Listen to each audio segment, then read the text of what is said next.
Hey guys, Road to Code here. Today I got a video for you guys. It's just gonna recap 10 of the favorite programs I have that I made recently in Python and Java. You can see here, these are the top 10. We're gonna go from worst to best. Not that any are bad, but Tetris was definitely my favorite. So stay tuned to the end. A lot of the ones in between here are pretty interesting. And I'll give a little synopsis at the beginning of each one and show some use of each one, and that's about it. But hope you guys enjoy. Definitely leave comments, let me know what you think about the programs, and if you'd want me to go into detail on any of them and show you guys how to make them. Alright, here we have number 10, the image to Ascii converter. So basically this program just takes an image, a JPEG or a PNG, and turns its pixels into characters depending on its darkness. It's pretty simple, and here you're going to see me do it on a picture of arrows, a picture of Homer, and a picture of Mario.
Coming in at number 9 is the Maze Runner.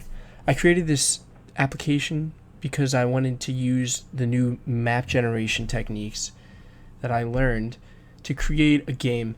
It's not a very difficult game, but the mazes get larger and larger as the levels go higher, and there's also a flashlight mode which covers a majority of the maze and only shows the few blocks around you. So you're going to just watch as I go through a few levels here.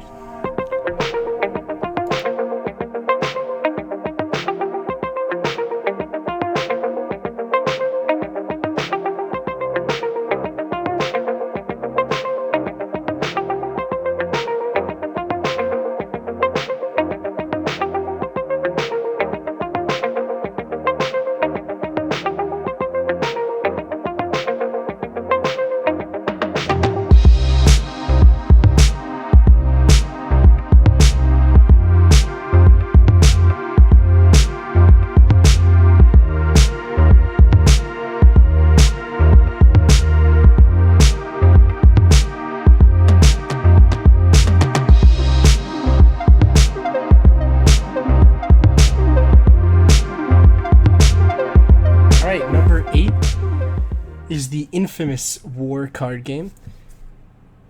This is a Python program that allows you to play War against a computer.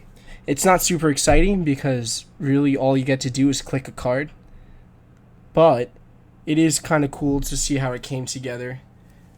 This is one of the first Python programs I did using GUI, because I usually focus on Java GUI, but I was branching off into Python GUI using tkinter here, and it actually turned out pretty well, I think.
number 7 is the polynomial graphing calculator.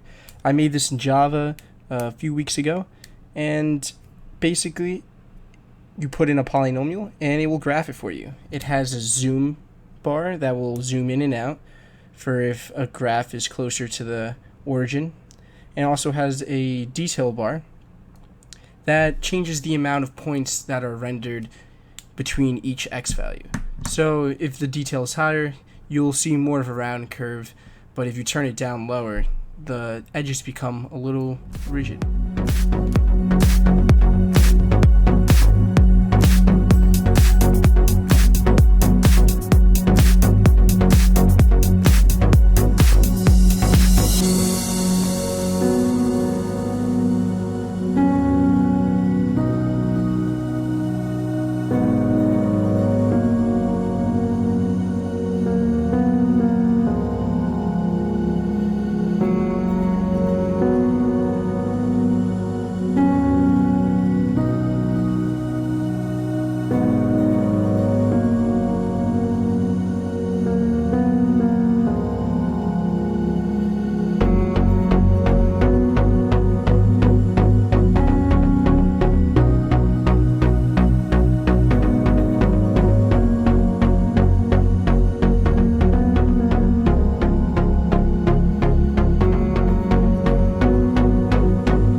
Alright, and number 6 is the Cellular Automata, and I made this one with original rules. If you don't know what one is, you could possibly look it up.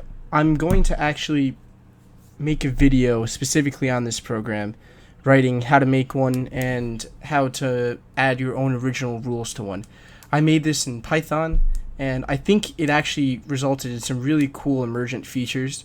Just watching this, it's very cool, and you can actually add more populations, which are the colors, just by clicking, and you'll see me do that throughout this next segment.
Number 5 is the Java Original Music Composer.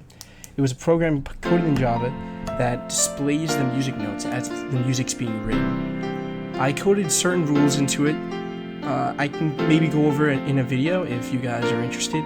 And it creates random music that are connected to chords that actually sounds really good sometimes. I know a few of these turn out to sound really nice, especially the last one. So just listen through. It's kind of interesting to think that a computer is able to write music like this that sounds almost as if a human would have had to write it. It's a pretty cool program. Hope you guys enjoy it.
And coming in on number 4 is 2048. Now this game is actually a little bit more than just the game 2048.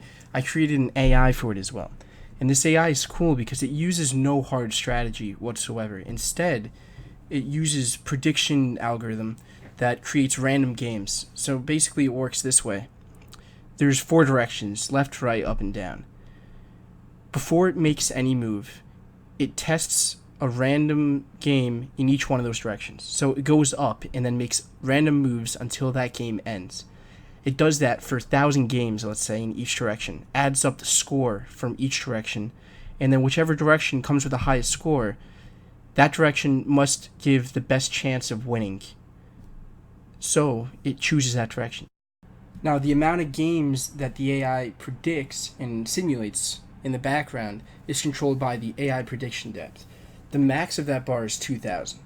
2,000 is a lot and will actually slow down the app substantially because it has to predict and simulate 10,000, close to 10,000 games every single time it wants to make a move. Now you can turn it down, but turning it down actually does decrease the effectiveness of the AI. And you'll see at the end, the first time that the program runs with the AI, it actually makes it quite far, very close to 2048. But I will bring down the prediction depth for the second run through, and then you'll see that it will not make it nearly as far because it's just not simulating enough random games for it to be as accurate as you need it to be to win a game like 2048.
Here we have number 3, which is my Java pool program.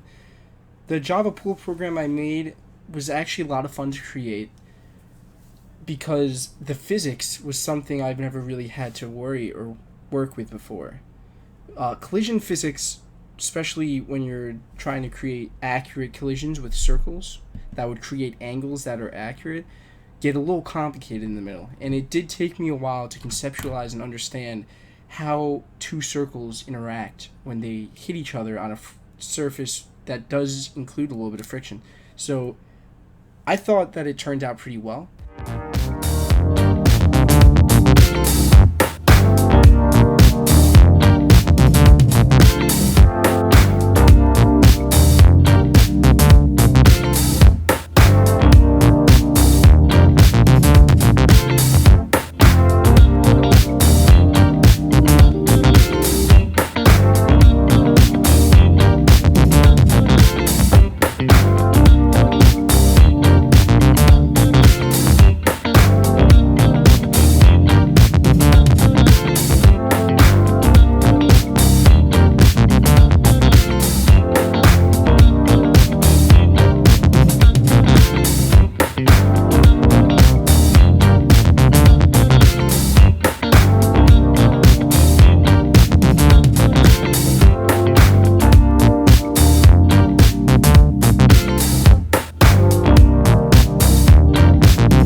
Yes, number 2, the Epicycle Fourier series drawer. This was a very interesting program to make. I was inspired by another YouTube video that I've seen that also made the same program, so I attempted to make it without any exterior help, and it turned out very, very well, actually. And I was very surprised that I was able to do it as fast as I did, and the result is just pretty incredible. I will probably make a video that explains a little bit about how it works, but if you're curious on how any of this works, it actually has to do with a little bit of differential equations. But if you want to figure out how this works, look it up on YouTube. There are many resources that really go into good detail on how to program the math of this. And I think it's a really, really cool program that it traces just using orbital epicycles.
Last but certainly not least, we have Tetris. Tetris is my baby right now. I really enjoyed making this program. I've added a lot onto it since I've started, and it turned out pretty great. Some features in the program include next box, which shows which color tile is coming up next. There's also a box that's similar for saved piece.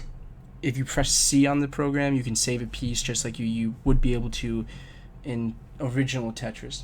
The score increases, and the level is relative to the score. So every 500 points you go up in the score, the level increases. And the speed that the blocks fall are relative to the level. So it does get very fast and very out of hand when you get to the higher levels. The Tetris program also includes features like fast drop, where if you press spacebar, it will instantly drop, or you can press the down arrow and just have it drop faster. And other than that, it's pretty much the same as normal Tetris. The most difficult part about Tetris when you want to go into programming it is the rotation, but as soon as you realize that it's just a simple XY translation over a certain point inside your shape, then it really just falls into place, and it was overall a very fun program to create.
that's about it, guys. I hope you guys enjoyed the video. Please leave a comment on what you thought was a cool program, or if you have any questions about anything I had here. I will link my GitHub, which has all these programs that I just showed you on there. So if you wanted to take a look at the code, feel free to. Other than that, have an awesome rest of your day, guys, and thank you for watching.